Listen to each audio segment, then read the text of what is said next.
Hi ನಮಸ್ತೆ ಸ್ನೇಹಿತರೆ. ಬನ್ನಿ ಇವತ್ತು ಒಂದು ಖುಷಿಯ ವಿಚಾರವನ್ನು ನಿಮ್ಮ ಮುಂದೆ ನಾನು ಹೇಳ್ತಾ ಇದ್ದೀನಿ. ಅದೇನಪ್ಪ ಅಂದರೆ ನಮ್ಮ ಪಂಡೂಸ್ ಹಿರಿಯೂರಿನಲ್ಲಿ ಏನು ನಮ್ಮ ಪಂಡೂಸ್ ಆಗಿದೆಯಲ್ಲ ವಾಟರ್ ಪಾರ್ಕು, ಅಲ್ಲಿ ನಿಮಗೆ ಸ್ಪೆಷಲ್ ಆಫರನ್ನು ಕೊಡ್ತಾ ಇದ್ದಾರೆ ಸ್ನೇಹಿತರೆ. ಏನಪ್ಪ ಅಂದರೆ ಹಬ್ಬ ಮತ್ತು ಏನು ರಜೆ ಬಂದಿದೆಯಲ್ಲ, ರಜೆ ಮತ್ತು ಹಬ್ಬಕ್ಕೋಸ್ಕರ ಅವರು ಆಫರನ್ನು ಬಿಟ್ಟಿದ್ದಾರೆ. ಏನು ರೇಟ್ಗಳು ಇದ್ವಲ್ಲ, 900 ಇದ್ದಿದ್ದು 799 ಮಾಡಿದ್ದಾರೆ ಅಡಲ್ಟ್ಗೆ. ಮತ್ತು ಮಕ್ಕಳಿಗೆ ಏನು 4 ಫೀಟ್ ಇದ್ದವರಿಗೆ 600 ಇದ್ದಿದ್ದನ್ನು 499 ಮಾಡಿದ್ದಾರೆ. ಹಾಗೆ ಏನು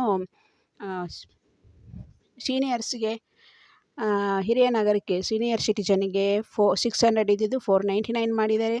ಹಾಗೆ ಮಕ್ಕಳಿಗೆ, ಚಿಕ್ಕ ಮಕ್ಕಳು ಅಂದರೆ 2 ಫೀಟ್ ಇದ್ದವ್ರಿಗೆ ಫ್ರೀ ಅಂತ ಇತ್ತಲ್ಲ, ಅದು ಫ್ರೀನೇ ಇದೆ. ಸೊ ಎಲ್ಲ ನಿಮಗೋಸ್ಕರ, ಈ ಹಬ್ಬಕ್ಕೋಸ್ಕರ, ಆಮೇಲೆ ರಜೆಗೋಸ್ಕರ 1 ತಿಂಗಳು ಅವರು ಏಪ್ರಿಲ್ 30ವರೆಗೂ ಮಾತ್ರ ಸ್ನೇಹಿತರೆ. ಏಪ್ರಿಲ್ 30ವರೆಗೂ ಮಾತ್ರ, ನೆನ್ಪಿಟ್ಕೊಳ್ಳಿ, ಏಪ್ರಿಲ್ 30ವರೆಗೂ ಮಾತ್ರ ಇರುತ್ತೆ. ಸೊ ಬನ್ನಿ ಬೇಗ